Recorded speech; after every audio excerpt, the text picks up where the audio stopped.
Et si la chanson de Marguerite à la maison abordait en réalité le thème de l'enfant intérieur?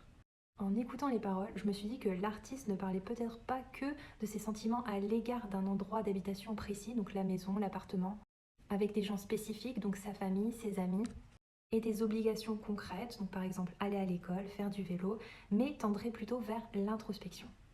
Quand elle dit petite fille dans grande maison, eh bien ça peut renvoyer par exemple à la période de l'enfance où on peut parfois se sentir minuscule, pas à sa place. Autour de nous, on observe les gens et on a besoin d'être rassuré par des figures extérieures, principalement nos parents, donc les gens qui nous élèvent. Petit, on pose beaucoup de questions, mais on n'a pas toujours les réponses. À la maison signifierait donc en soi, en moi. Est-ce que je me sens bien, en sécurité, rassurée, sereine, à l'abri? Quand la chanteuse dit, et attention, je vais chanter, pourquoi ça me fait bizarre de rentrer? Pourquoi ça me fout le cafard? Rien d'y penser. Je suis pas chez moi. Parfois, par moments, oui, chacun de nous peut se sentir mal.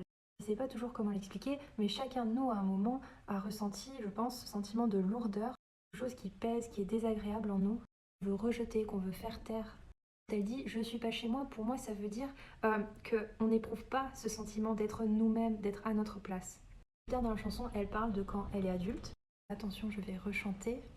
Les dimanches soirs, je suis solo, je pense à des trucs pas rigolos. En dépression sur mon vélo, je me répète que le monde est beau. Les ténèbres en chacun de nous existent, tout comme la lumière. Il y a des jours où l'un l'emporte sur l'autre. Il y a des jours vraiment où on est limite en dépression, on est hyper déprimé et on essaye, comme on peut, de voir quand même le verre à moitié plein. On essaye d'avoir de l'espoir quand même. Attention. Moi je veux construire ma maison, j'y mettrai tout ce que j'aime, tout ce que j'aime, tout ce que j'ai. Pour moi, cette partie signifie qu'à l'intérieur de nous, notre corps, c'est notre propre maison, notre maison à nous.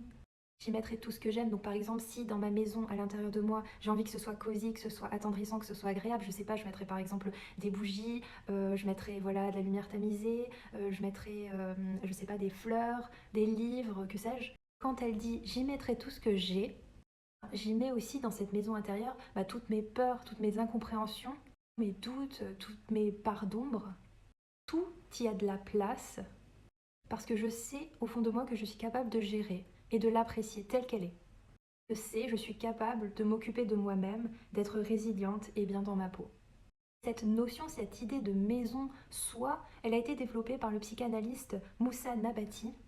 Et je vais vous lire deux extraits qui proviennent de son livre Le bonheur d'être soi. Page 109-110, il dit comment la maison soi se construit-elle. Si l'on compare l'édification du soi à celle d'une maison, on pourrait soutenir que l'amour correspond aux divers matériaux de construction.